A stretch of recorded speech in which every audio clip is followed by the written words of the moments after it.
Bismillahirrahmanirrahim. Assalamualaikum warahmatullahi wabarakatuh. Kita panjatkan puji dan puja serta rasa syukur kepada Ilahi, kepada Allah, pencipta alam raya, pencipta Anda dan saya, yang pada kesempatan ini masih memberikan kesempatan bagi diri saya untuk hadir menyapa Anda dari tempat yang jauh. Kali ini saya ingin memberikan sebuah respon terhadap dinamika romantika perpolitikan di Indonesia, khususnya yang baru-baru atau sekarang sedang viral, yakni istilah retreat, di mana kepala daerah yang akan menjabatnya dikumpulkan oleh presidennya untuk mendapatkan pembekalan. Pengertian retreat artinya dalam bahasa keislaman uzlah, keluar sebentar dari keramaian atau melakukan sebuah perenungan sebelum melanjutkan sebuah tugas. Itu pengertian daripada retreat dalam bahasa Inggris, yaitu mundur sejenak, selangkah dua langkah untuk maju ke depan. Yang jadi masalah, yang menjadi viral dan menjadi pembahasan di dalam masyarakat adalah manakala hal ini dilakukan, kemudian muncul sebuah reaksi, sebuah respon dari organisasi politik yang besar, yaitu PDI yang dipimpin oleh Mbak Mega, di mana beliau meminta secara formal kepada kepala-kepala daerah yang diusung oleh partainya untuk menunda sementara sejenak, yang kemudian direspon oleh berbagai kalangan seakan-akan Mbak Mega tidak setuju dengan retreat, atau Mbak Mega melakukan pemberontakan politik, atau Mbak Mega mencegah nuansa kebersamaan dan sebagainya. Itu isu-isu yang banyak dilemparkan. Saya melihatnya dari sisi lain. Karena ini masalah dinamika politik, boleh setiap orang berpendapat, dan saya adalah orang yang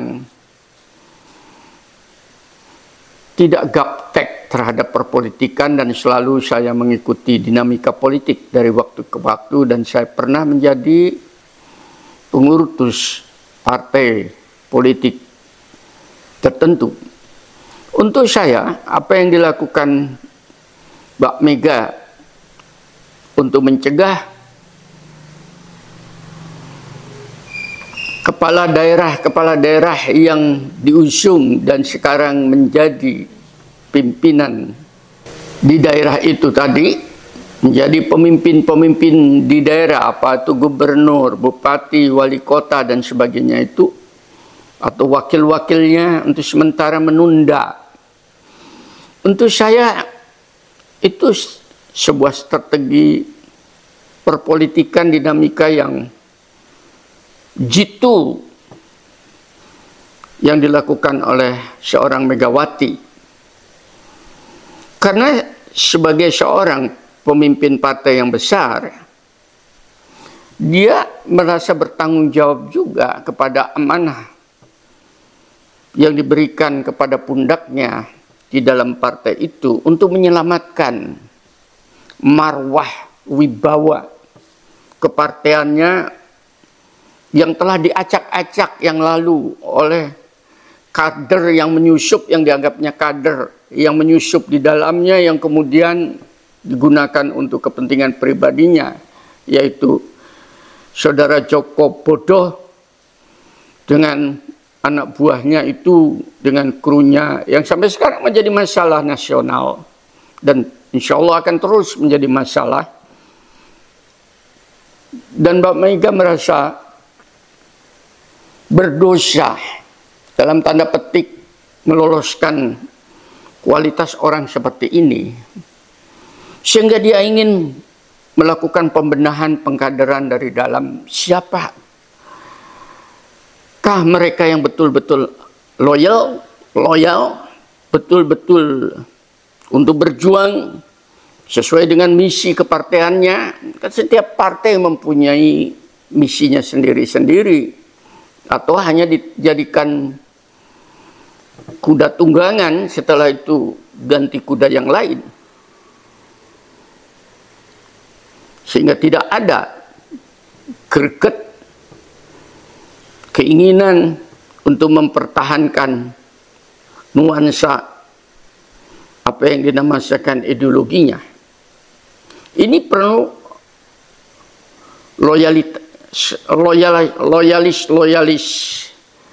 yang harus diuji, dan ini menjadi pelajaran untuk Mbak Mega atau ketua-ketua partai yang lain juga. Pengkaderannya dari bawah, jangan muncul dengan tiba-tiba di kader, sebagaimana pegawai negeri di kader, melalui kader. Harusnya seperti itu, dan akan kelihatan di situ siapa betul-betul kader yang baik dan kader karbitan. Penahanan Sekjen PDIP Hasto Kristianto oleh KPK hari Kamis menggelinding jauh ke retret kepala daerah di Akmil Magelang. Hanya berselang hitungan jam, Ketua Umum PDI Perjuangan Megawati Soekarno Putri bereaksi dengan menginstruksikan kepala daerah asal PDIP menunda retret. Mega juga mengeluarkan 3 pesan yang meminta kader untuk siaga. 1. PDI Perjuangan sudah terbiasa menghadapi tekanan, tetapi tetap kami punya napas yang panjang. 2. Jaringan PDI Perjuangan diminta tetap tenang, tetap bersiap siaga untuk menghadapi situasi yang terburuk. Sepanjang hari Jumat, sejumlah kepala daerah asal PDIP berdatangan ke Yogyakarta dan sebagian siaga ke wilayah masing-masing untuk menunggu instruksi lebih lanjut terkait retret di Magelang. Instruksi Bu Mega gimana, Pak? Ya nggak apa-apa, mungkin instruksi Bu Mega ya instruksi aja. Terus ini mau kemana dulu, Pak? Mau kemana dulu? Saya mau ke rumah anak saya di Muntilan. Mau tidur dulu, istirahat dulu gitu. Dan kalau nanti kita diizinkan bahkan kami juga akan segera berangkat. Itu aja. Tapi kita menunggu dulu. Jadi itu ya kita stay di Jogja sambil nunggu kita Nunggu dari DPP ya. DPP tentu sekarang banyak berdiskusi. Ya. Sepanjang hari Jumat pula, pertemuan elit PDI Perjuangan berlangsung di rumah Ketua Umum PDIP Megawati Soekarno Putri di Menteng, Jakarta Pusat. Beberapa politisi PDIP sampai bolak-balik menemui Megawati. Tadi di dalam bahas apa, Pak Said? Wah, biasa lah, partai kan setiap saat rapat, bisa pagi, bisa malam, kan biasa saja. Instruksi dari Ibu terkait kepala daerah PDIP yang hadir retret hari ini? Ya masih berlaku instruksinya. Masih berlaku. Kalau yang Berarti hadir tidak akan dicabut. itu Berarti apa? tidak akan dicabut Ya, instruksinya. Dari kita PDIP tunggulah. gimana? Soal sikap, soal surat sampai sekarang berlaku. Pak, itu surat. Pengamat politik Burhanuddin Muhtadi menilai keluarnya instruksi menunda retret menandai hubungan Megawati dan Presiden Prabowo Subianto berada di titik terendah dan PDIP menampakkan wajah oposisinya. Itu adalah pertanda hubungan antara Pak Prabowo dengan Ibu Mega itu mencapai titik terendah sepanjang selama ini. Jadi ini menandai hubungan baru yang sebelumnya relatif baik, tetapi sejak keluarnya instruksi tersebut secara politik bisa dibaca PDI Perjuangan mulai menampakkan sisi oposisinya. Karena sebelum kejadian ini PD Perjuangan ambigu dalam menetapkan relasi antara PD Perjuangan dengan Pak Prabowo. Nah sekarang kita bisa berharap posisi tegas PD Perjuangan karena kita memerlukan kekuatan oposisi. Hingga hari kedua pelaksanaan retret di Akmil Magelang, sejumlah kepala daerah asal PDIP masih bersiaga di sekitar Magelang menunggu perintah Megawati. Sementara elit PDIP kembali berkumpul di kediaman Megawati di Menteng, Jakarta Pusat. Tim Liputan Kompas TV. Pada hari kedua pelaksanaan retret kepala daerah di Akademi Militer Magelang, kepala daerah asal PDI Perjuangan belum hadir di lokasi.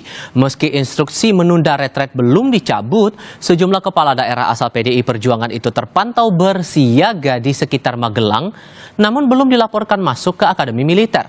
Mereka menunggu instruksi lebih lanjut dari Ketua Umum Partai Megawati Soekarno Putri yang tengah menggelar pertemuan dengan elit partai di kediamannya. Lalu sejauh mana membaca drama maju mundur retret kepala daerah asal PDI Perjuangan ini? Hal yang sama di dalam sejarah kenabian sama. Itu juga diperlukan adanya pengkaderan pada saat Bani Israel, bangsa Bani Israel setelah ditinggal oleh Musa berabad-abad kehilangan pemimpinnya sehingga dia tidak bisa masuk kepada sebuah negeri idaman yang kemudian kita kenal. Negeri itu kalau zaman Nabi Musa itu Kan'an, kemudian Palestina, bukan Palestina tapi Palestina, tidak bisa karena kehilangan leadership, kepemimpinan dan pemimpin. Sehingga dicarilah pemimpin, siapa yang bisa memimpin bangsa yang selalu berkelahi, bertengkar. Bani Israel itu kayak kera, suka cakar-cakaran. Akhirnya muncullah atas petunjuk ilahi melalui seorang nabi dalam tanda petik. Dikatakan nabi juga pada saat itu Bani Israel setelah Musa, agar supaya dicari seorang pemimpin. Didapatlah kemudian yang tidak dikenal. Dia seorang petani biasa yang kemudian dikenal dengan Talut. Seorang pemuda yang cerdas, yang brilian, yang bagus, memang pilihan ilahi. Terjadilah baiat agar supaya Talut ini dijadikan pemimpin. Maka dijadikanlah pemimpin untuk menghancurkan. Di sana ada raja yang besar, yaitu Jalut, yang menguasai negeri tadi, dan tidak ada yang berani melawannya. Mana-mana kala Talut setelah diangkat jadi pemimpin dan akan masuk kepada negeri yang akan direbutnya, di mana di sana ada penguasanya Jalut, maka dia memerlukan sebuah loyalitas dari penduduknya, dari tentaranya. Dan ini diceritakan oleh Al-Quranul Karim dengan indah. Anda boleh lihat di dalam surat Al-Baqarah, surat kedua, ayat 245 dengan 47 sampai dengan 251. Itu silahkan dibaca di situ. Cerita tentang Talut dan Jalut itu. Allah memerintahkan kepada Talut itu, coba diuji mereka, loyalitas mereka itu. Sebelum masuk ke dalam negeri itu ada sungai. Perintahkan kepada mereka agar supaya tidak minum air sungai itu kecuali seteguk, sekedar untuk menghilangkan dahaga sesaat, sehingga akan memiliki kekuatan. Tapi apa yang terjadi manakala tentaranya itu menyeberangi sungai itu tadi, mereka berbondong-bondong, bukan hanya minum, bahkan mandi di dalam sungai itu untuk seakan-akan menghilangkan dahaganya. Manakala dia berhadapan dengan Jalut, tentaranya itu, mereka sudah tidak punya kekuatan, pada mati, kecuali mereka yang mengikuti perintah Talut itu, yaitu hanya seteguk air. Dan di antara mereka itu muncullah seorang pemuda yang kemudian kita kenal sebagai Daud. Daud itulah yang kemudian hanya dengan ketapelnya saja dia bisa menghancurkan dan bisa membunuh Jalut hanya dengan sebuah batu kecil. Itulah ujian, itulah komitmen loyal atau tidak kepada seorang pemimpin. Sama juga manakala Isa Al-Masih menyerukan jihad kepada sahabat-sahabat beliau, siapakah di antara kalian ingin menjadi penolong-penolong Allah di dalam menegakkan kebenaran? Maka sebagian besar mereka mengatakan, kamilah penolong-penolong Allah. Tapi manakala berangkat untuk berperang, maka sebagian besar daripada mereka melarikan diri. Di mana loyalitas mereka? Hal sama, serupa sama juga dengan zaman kenabian Muhammad. Manakala dia memimpin pasukan muslimin dari Madinah untuk menuju perang Badar dengan pasukan 750 akan berhadapan dengan 1000 pasukan yang lengkap, yaitu kaum kafir Quraisy. Akan tetapi di tengah jalan hampir 450 orang kembali dengan alasan berbagai macam, tidak loyal, sehingga Nabi Muhammad berjuang hanya dengan 300. Yang loyal inilah yang akan mencapai kejayaan. Mbak Mega secara tidak sadar mungkin sebetulnya Anda sudah mengamalkan firman Tuhan, Al-Quran, makanya mulai banyak belajar lagi Mbak Mega, belum terlambat. Bahwa firman Tuhan ini adalah sebuah inovasi, motivasi, serta bimbingan untuk siapapun yang bisa melakukannya.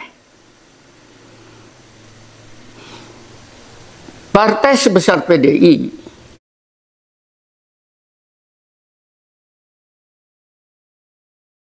apabila tidak terjadi selektivitas kadernya dengan baik, dengan benar, maka partai itu akan diacak-acak dari dalam, dan dia akan menjadi partai minoritas. Ini nampaknya yang ditakutin oleh Mbak Mega. Sebagai seorang politikus, dia mempunyai tanggung jawab untuk melakukan action program, sekalipun dia harus menentang seorang Jalut, penguasa.